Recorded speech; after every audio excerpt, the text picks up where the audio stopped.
കൂടുതൽ വാർത്തകളും വീഡിയോകളും കാണാൻ ഈ ചാനൽ സബ്സ്ക്രൈബ് ചെയ്യുക. കൂടെ ബെൽ ബട്ടൺ അമർത്തുക. നമസ്കാരം. ജ്യോതിഷ പങ്ക്തിയിലേക്ക് എല്ലാവർക്കും വളരെ ഹൃദ്യമായ സ്വാഗതം. അശ്വതി നക്ഷത്രക്കാർക്ക് ഇപ്പോൾ എങ്ങനെയുണ്ട്?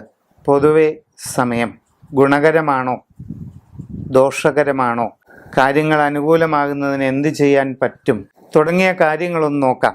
9-ാം ഭാവത്തിൽ വ്യാഴവും 9-ാം ഭാവത്തിൽ ശനിയുമാണ് അശ്വതി നാളുകാർക്ക് ഇപ്പോൾ സഞ്ചരിക്കുന്നത്. പൊതുവെ അനുകൂലമായ പല മാറ്റങ്ങളും ഉണ്ടാകാവുന്ന സാഹചര്യം കാണുന്നുണ്ട്. പ്രവർത്തന രംഗത്ത് വളരെ പുരോഗതി ഉണ്ടാകുന്നതിനുള്ള സാധ്യതയാണ് ഉള്ളത്. മനസ്സിൽ വിചാരിക്കുന്ന രീതിയിൽ കുറേ കാര്യങ്ങളൊക്കെ സാധിക്കുന്നതാണ്. അപ്രതീക്ഷിതമായ ചില നേട്ടങ്ങൾ നിങ്ങൾക്ക് കൈവരാനുള്ള സാധ്യത കാണുന്നുണ്ട്. പുതിയ ജോലിക്ക് ശ്രമിക്കുന്നവർക്ക് 9-ൽ വ്യാഴത്തിൻ്റെ ഗുണം കൊണ്ട് അത് നടക്കാനാണ് സാധ്യത. സ്വയം തൊഴിൽ ചെയ്യുന്നവർക്കും ബിസിനസ്സുകാർക്കുമെല്ലാം വളരെ അനുകൂലമായ ഒരു കാലഘട്ടമാണ് ഇപ്പോൾ. കലാരംഗത്ത് പ്രത്യേകിച്ച് സിനിമ, സീരിയൽ ആർട്ടിസ്റ്റുകളായും മറ്റും പ്രവർത്തിച്ചുകൊണ്ടിരിക്കുന്ന അശ്വതി നാളുകാർക്ക് ഒട്ടും പ്രതീക്ഷിക്കാത്ത അവിസ്മരണീയമായ നേട്ടങ്ങൾ ചിലതൊക്കെ ഉണ്ടാകാനുള്ള സാധ്യതയുണ്ട്. ബിസിനസ്സുകാർക്ക് പുതിയ ചില മാർഗങ്ങൾ തുറന്നു കിട്ടും. നിങ്ങളുടെ ജീവിതത്തിൽ വളരെ സുപ്രധാനമായ പല മാറ്റങ്ങളുടെയും തുടക്ക ഘട്ടമാണ് ഇപ്പോൾ നടക്കുന്നത്.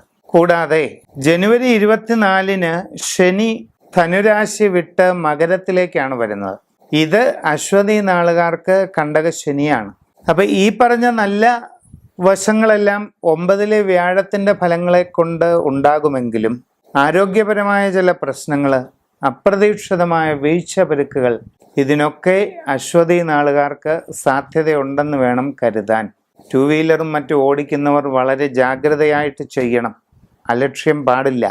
റിസ്ക് ഉള്ള ജോലികളിൽ ഏർപ്പെടുന്നവർ, മെഷീനറിയുമായിട്ട് വർക്ക് ചെയ്യുന്നവർ, ഇലക്ട്രിസിറ്റി വർക്ക് ചെയ്യുന്നവർ, ക്ലേശകരമായ എന്തു ജോലിയും ചെയ്യുന്നവർ ഒട്ടൊന്ന് സൂക്ഷ്മത ഉണ്ടായിരിക്കണം. പിന്നെ കണ്ടകശനിയുടെ ദോഷങ്ങൾ പരിപൂർണമായി മാറി അനുകൂലമായ ഫലങ്ങൾ ഉണ്ടാകുന്നതിനും അതോടൊപ്പം 9-ലെ വ്യാഴത്തിൻ്റെ ഭാഗ്യാനുഭവങ്ങൾ പൂർണ്ണമായി നിങ്ങളിലേക്ക് വരുന്നതിനും ഏറ്റവും അനുകൂലമായ സാഹചര്യം ഒരു സൂര്യരാശി പ്രശ്നത്തിലൂടെ കണ്ടെത്തി ഉചിതമായ പരിഹാരങ്ങൾ ചെയ്യുന്നത് വളരെ നന്നായിരിക്കും. നിങ്ങളുടെ ജാതകത്തിൽ രാജയോഗങ്ങളുണ്ടെങ്കിൽ അത് പരിപൂർണമാകുന്നതിന് വേണ്ടി ഒരു പ്രത്യേക അനുഷ്ഠാനം ഇവിടെ പറയുകയാണ്. അത് ഇതാണ്: മേരു ശ്രീ യന്ത്രം. ഇത് വിധിപ്രകാരം പ്രാണപ്രതിഷ്ഠയും പൂജയും ചെയ്ത് സ്വീകരിച്ച് നിങ്ങളുടെ ഗൃഹത്തിൽ പതിവായി ദീപദർശനം ചെയ്ത് ലഘുവായ അനുഷ്ഠാന പൂജകളും ജപവും ഈ ശ്രീയന്ത്രത്തിൽ ചെയ്തുകൊണ്ടിരുന്നാൽ രാജകീയമായ അഭിവൃദ്ധിയും ഐശ്വര്യ സമൃദ്ധിയുമാണ് ഫലങ്ങളായി പറയുന്നത്.